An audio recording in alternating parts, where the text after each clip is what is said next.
জনাব সালাউদ্দিন আহমেদ, কক্সবাজার 1 মাননীয় স্বরাষ্ট্রমন্ত্রী, তাকে বক্তব্য রাখার জন্য আহ্বান করছি।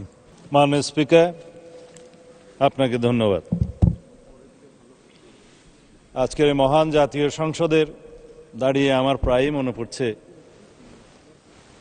এই সংসদ গঠিত হওয়ার পরে যিনি সবচাইতে বেশি খুশি হতে পারতেন তিনি দেশনেত্রী বেগম খালেদা জিয়া। তিনি আজকে আমাদের মধ্যে নেই। দীর্ঘ ৪৫ বছরও বেশি আমি দেশনেত্রী বেগম খালেদা জিয়ার সহকর্মী হিসাবে, কখনো কর্মচারী হিসাবে, কখনো সংসদ সদস্য হিসাবে, কখনো মন্ত্রী হিসাবে, কখনো দলের নেতা হিসাবে তার ছায়াতলে ছিলাম, স্নেহের ছায়াতলে ছিলাম, নেতৃত্বে ছিলাম। অনেক আন্দোলন, অনেক সংগ্রাম, অনেক ত্যাগ তিতিক্ষা, কিন্তু তার সাথে পৃথিবীর কোনো ত্যাগের কোনো তুলনা করা যায় না। তিনি একসময় সামরিক স্বৈরাচার বিরোধী আন্দোলনে নেতৃত্ব দিতে দিতে গণতন্ত্রকে অবমুক্ত করেছিলেন, সামরিক স্বৈরাচারকে হটিয়েছিলেন, খেতাব পেয়েছিলেন দেশনেত্রী। তখন আপসহীন নেত্রী হিসেবে তিনি খেতাব পেয়েছিলেন।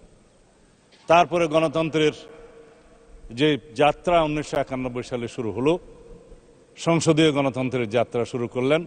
তার হাত দিয়েই এদেশে সংসদীয় গণতন্ত্রের পুনরায় যাত্রা শুরু হয়েছিল।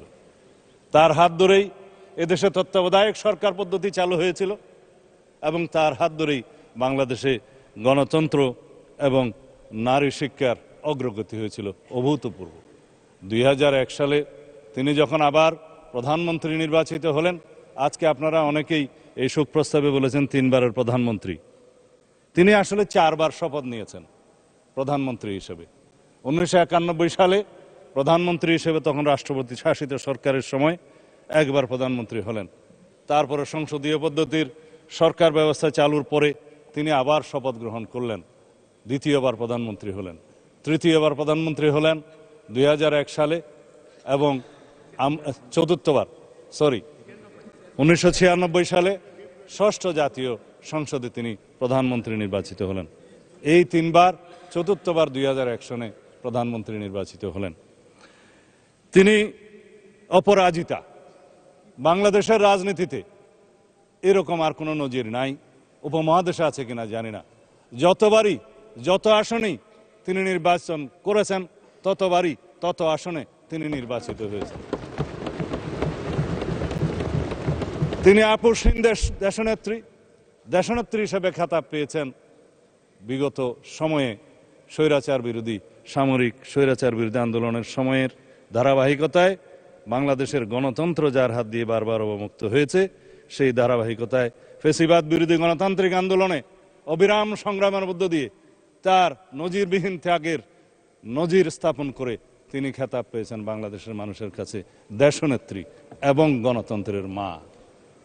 আজকে সেই গণতন্ত্রের মা আমাদের মধ্যে নেই। তিনি নেই, কিন্তু তিনি আছেন বাংলাদেশের প্রতিটি মানুষের অন্তরে। সারা পৃথিবীর গণতন্ত্রকামী প্রত্যেক মানুষের অনুপ্রেরণা হিসেবে তিনি জীবিত থাকবেন তাদের অন্তরে।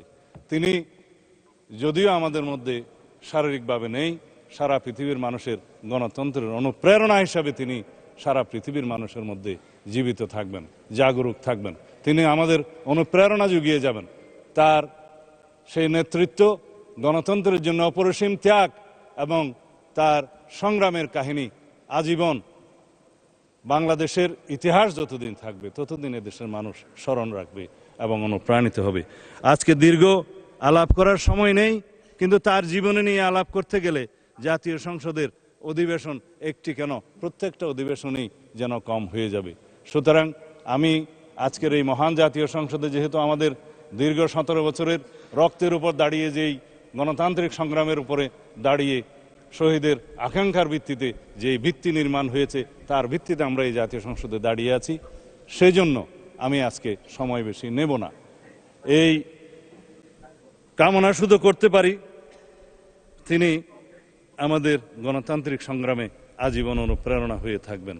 যারা দীর্ঘ 17 বছরের ধারাবাহিক সংগ্রামকে প্রত্যক্ষ করেছেন, যার ধারাবাহিকতায় 2024-এর ছাত্র গণ অভ্যুত্থান সংগঠিত হয়েছে, সেই অভ্যুত্থানের একটি বিশাল অংশ জুড়ে দেশনেত্রী বেগম খালেদা জিয়ার নেতৃত্ব আমাদেরকে অনুপ্রেরণা এবং সাহস জুগিয়েছিল।